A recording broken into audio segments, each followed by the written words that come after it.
I have no inside information into the fact, but I'm wondering if this suggests that they might be putting out a pillage set for late Romans. They haven't announced it yet, but that's just me speculating. Well.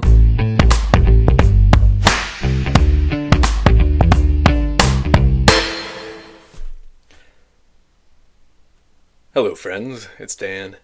Welcome back. Welcome to another plastic miniature review of the late Roman range from Victrix. We're now on, I think, the fourth kit, and we've got a couple more to go after this. But you should know, as with all of these reviews, this is sponsored by Victrix because they were kind enough to send this our way to take a look at together. And now we know, and I'll throw a little cheeky intro in there, but that my suspicions from earlier in the week are correct, that they are doing a pillage range for their late Romans. So these reviews, I think, are coming out just in time so that you can see what the contents of those pillage sets are going to be, just from, I guess, piecing together the various sprues from these reviews. So again, big thanks to Victrix. I'll say, I was like not super excited for the unarmored cavalry. Again, not that there's anything wrong with that set, it was just kind of a comparatively dull concept after the cataphracts. I was very excited then for the heavy or armored infantry. All the sets we've looked at so far are fantastic, and I'll say I am medium excited for this set because stylistically what it actually reminds me of is a slightly varied version of their Dark Age Archers set that we reviewed previously. I thought that set was excellent compositionally and of course from a detail standpoint. No surprise from Victrix. So this one I'm expecting more of the same, but in this case it looks like there's just some more varied and I think more interesting looking bits in it, but we'll get there. So if you were to pick this up for yourself, you're going to get 36 models. The packaging that you're going to get is this, again, I say minimalist packaging that has a little bag underneath, and I'll say here and again that I've never had anything break in transit. This is yet another set that we're reviewing together, shipped from Victrix all the way in the UK to the northeastern US with no damage whatsoever. So highly recommend you check them out and don't resist picking anything up because you're worried about stuff breaking in transit, because as I said, I've never had that happen. So the packaging too, you may have noticed, has this breakdown on the back that we've seen now in all the late Roman sets. It also comes inside, once you get it, with a picture breakdown of this same information. I suspect that they added this later, because we know with some of their older sets, like their Vikings and their Saxons, that it used to just come with this. This is a visual recommendation on how this goes together. I think I proved, I think very successfully in my pillage kit bash video I did, that these are guidelines. I was able to make a bunch of archers out of non-archer bodies using these bits. You just have to, be mindful of the arm attachment points, and that's pretty much it. Otherwise, you'll be able to drop some of these arms on other bodies, and I'll do some of that in the build phase as well. But now we know that whether or not this set originally came with this schematic or not, and I don't think it did, given that this information's on the back, that they started producing these because they're going to be in the pillage sets that they're putting out. So, if you were to get this for yourself, what you're going to get inside of the set, in addition to that little schematic there, are 6 copies of this one sprue here, which also mirrors the Dark Age Archer set. So if you're new here, welcome. I'm going to isolate one of these sprues here. I'm going to give you a breakdown on all the bits. I mentioned I'm going to build some of these models, do a little bit of kit bashing, maybe with the Dark Age Archers and maybe some of the armored infantry that we just took a look at together. I'll then do some scale comparisons with different miniatures in my collection, and then I'll give you my final thoughts. So let's take a look at one of these sprues here. I mentioned that the layout, I guess I mentioned specifically the composition, is very similar to the Dark Age Archer sprue, and I think the layout, is what I was getting at, is also pretty much identical in that we've got some bodies in the center, we've got a bunch of bow and sling arms that we'll get to, and then you've got some accessories and heads on either side. So let's take a look at the front and the back of the sprue here. Remember, you're going to get 6 identical copies of this sprue. And I don't even want to call it a criticism, because You're going to have plenty of command bits if you were to pick up other sets too, but that's the only thing of note, is that there's no command for this set, and that's identical to the Dark Age Archer set, that it doesn't come with a command. But I guess I'm 50-50 on whether I would have wanted them to remove one sprue of archers to include one sprue of command, because I actually don't know that that's an objective improvement to have fewer archers in exchange for some command bodies. So I imagine Victrix kind of wrestled with the same question and then concluded, let's just do 6 sprues of archers. So let's take a look at these bodies. I'm going to be drawing, I think, pretty heavily on the Dark Age Archer review that we did, which is ostensibly representing, maybe like 400 years in the future, with this being circa 400 AD, the Dark Age Archers being around 800, and of course there's a window for both of those as well. But you can see in terms of how they're kitted out, with a very simple tunic, and then slightly different footgear in all of them as well. And of course the detail's fantastic. I feel like a broken record at this point, just talking about how great these Victrix sets look, but they really do look great. And I suppose for anybody who's not seen any of my other reviews, I should mention too that from a production standpoint, like a quality standpoint, there's very little in the way of mold lines. All in the places you would expect, like on the sides of bodies. And you can generally just scrape it off with a fingernail. So they all look great, and they actually look quite similar to, like here's a Dark Age Archer here, and you can see I think this guy would fit right in. They are unique. It's not the same bodies, even though they, again, have some similarities between them. So I think, superficially, you could actually blend those two sets together without any issue. And again, I'll do a little bit of kit bashing to just make sure that that's true. But I love how, as ever, individualistic the miniatures look, as they said. Let's talk heads. So there are 14 heads up here at the top. And I will kind of like pan, just so you can get a look at some of the face detail here. And the categories, as I see them, are 4 bare heads, like these guys here, by which I mean there's nothing on top of their head, not that they're shaved. There are 3 of these, I think Eastern caps is what these are, but I'm not totally sure. There are 2 heads that I'm going to call late Roman, and that's these 2 here, whereas by contrast I'm going to call these ones Romano-British, where they're kind of drawing on some like goth inspiration, I think, there. And the cheek pads aren't exactly the same, but it's up to you. Again, I think paint is mostly where you're going to sell this. And then there are 2 that are these fur caps. So some of these heads we actually saw in the unarmored cavalry, like those Eastern caps, or the felt caps as I call it, the fur caps, some of the bare heads. They're not the same heads, they're different, but I just mean stylistically. It's some of what we saw in the cavalry set. And then some of the heads are similar to what we saw with the armored sprue. Now, one thing that's missing from this set, and you're going to have so many of these left over anyway, if you have either the unarmored or the armored sprues of their infantry sets, are these head frames, which are fantastic. And of course I'll be doing some kit bashing just to make sure the heads can work here, but I have no reason to believe that they would not. So we'll take a look at that at the build step.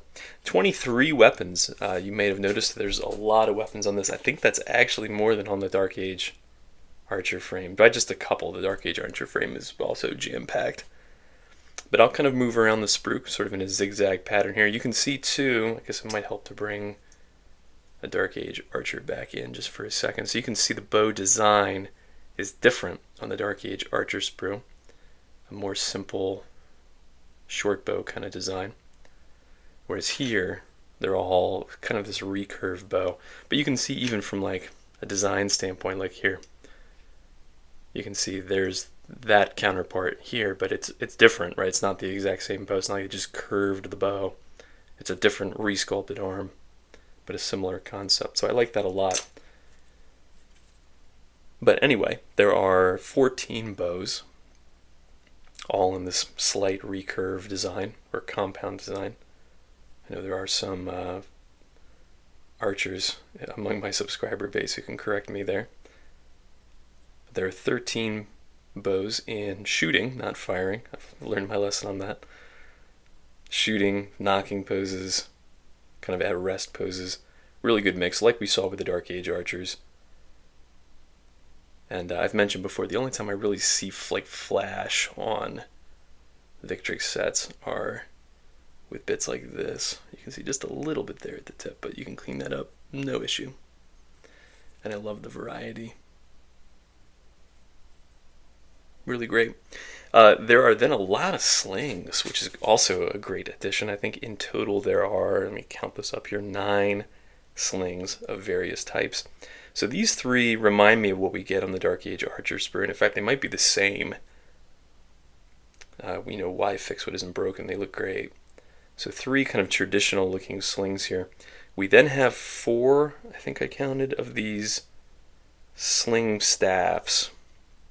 So there's 1 here, 2 that are in loading poses, and 1 that looks like it's in like a winding up pose. So 4 of these sling staffs, and then 2 down here that are kind of intermediate. They're like half staffs, so like this one here, and this one here that is getting ready to throw a plumbum. Somebody just dropped a comment in the last video. They had done a deep dive on these, but I can't remember the name. But I have lots of information on how they work. That's a little lead weight up there in the front, see? That can be taught. So there you go, lots of options in terms of weapons. And then down at the bottom of the sprue, you'll notice there are these 6 optional small shields, which is a great inclusion. There are 3 hand axes here. They can just be glued at their side.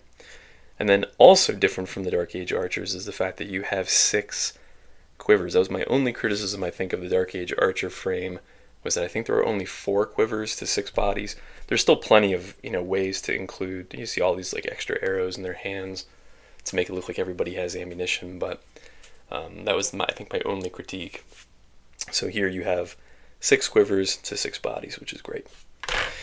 And there you go. I think they look great as they sit. Nothing new there. So let's cut some of them off. We'll do a little bit of kit bashing, assemble some of these figures, and see how they all look.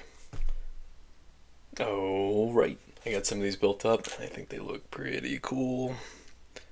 So here are 2 that I did up as slingers. The pouches on these for the slings are actually different from what came in the Dark Age Archer set. Those came in a manner like the strap was loose and went around the body. This is a much better solution, I think, because the pouch is detached, and I think it's a much more convincing looking join. So yeah, they look really cool. I love these staff slings. Can you imagine getting whacked with something that's spun around on that? So again, these 2 were built just straight out of the kit and look excellent, very natural looking. I'll definitely be making up a unit of slingers. Here's 1. Again, these first 3 anyway are made strictly from this set. And they look so good. I love all of the bow hands that have an arrow like just ready, like he's gonna pull an arrow out of his left hand to shoot with it. They look so great. This one almost looks like a Lombard to me. And then this one here is made out of this kit, of course, but the head is actually using that head accessory sprue that comes with both the armored and unarmored sets. So that might be my only other, it's not really even a critique, but critique of the set is it becomes so much better when you have this extra head accessory sprue. Because it's nice to have, 14 heads to 6 bodies is still good, right? It's still above my 2-to-1 threshold that I want to see with any multi-part set like this, but that extra head accessory sprue, even just including 1 in this set, I think would have gone a long way. But as I said, if you're getting this in conjunction with the unarmored or the armored sets, the infantry sets that is, you're going to have so many of those heads anyway that it's not a huge deal. It's only for those that pick this up on its own. So here are a couple of conversions, speaking of the armored infantry. So this is the kind of grizzled veteran guy I made from the armored infantry review, and I've just done some really simple cuts on the arms to make a armored slinger here. Again, I don't know if these conversions make sense, but they were fun and I think look cool. Here's a goth with a sling. And that was not even a convert, like I didn't have to cut anything. I just dropped that hand in there. So you can see the proportions are all exactly the same. And then here are a couple of conversions with the Dark Age archers. So these are the Dark Age archer bodies, and I just dropped some heads from this set on my Dark Age archers. And I like the design of the late Roman, the Goths, the Romano-British, like all the helmets I think look so cool that I think I'm going to convert my Dark Age archers into late Roman archers. Because I'm even fine with the bows being different. As I said, these are Dark Age archer bodies, bows, all the accessories from the Dark Age archer set. It's just a head swap. Just to show that I think that they work just fine. So speaking of proportions and scale, let's throw them on the Lazy Susan and see how they scale up with some other manufacturers. Alright, here we go.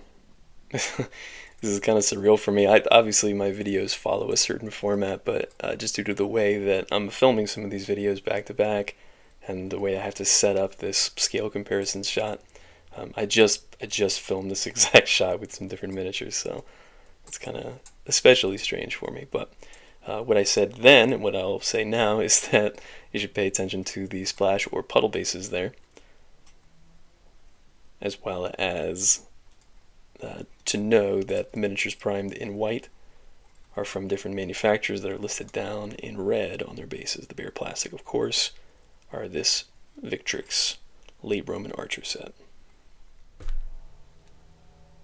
So what's the final verdict? It's great. I mean, as with the unarmored cavalry, where I went into it not like excited because the concept is not as, say, thrilling as a cataphract, or in this case, as exciting as the design we get from the armored infantry that we just reviewed.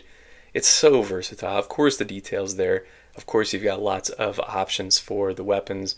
Everything is very well made from a production standpoint, but again, we expect all of that. What really makes this late Roman range, I think, so strong is what we talked about in that unarmored cavalry set, that you can represent pretty much any culture you want from this period of time, just with some head swaps, some bit swaps, or really, like in a lot of cases, just like a different paint scheme. Right, we talked about Goths. You could do Romano-British, late Romans. That's just what's on the box. Early Byzantines, early like Norse cultures. Of course, there's going to be separate sets for things like Franks and Carolingians. But any like mainland European cultures of the time, I think you could easily represent with this set. Iberians. Just do some like bit swaps, some head swaps, maybe with some other Victrix sets. There's so much that you can do with just this set, and I think that's really, really cool. They've done a great job. Really excited to see what else is coming out for the late Roman range, in addition to the Carolingians and the Franks that we know about, because these sets that we've looked at, with no exceptions, have been really fantastic. Some of my favorite sets from Victrix. So really grateful once again for Victrix sending this our way to take a look at. And as I said, we have 2 more sets to look at together, so we'll do that here in the coming couple of days. Appreciate all of you for dropping by for this one in the meantime, and until next time, happy gaming.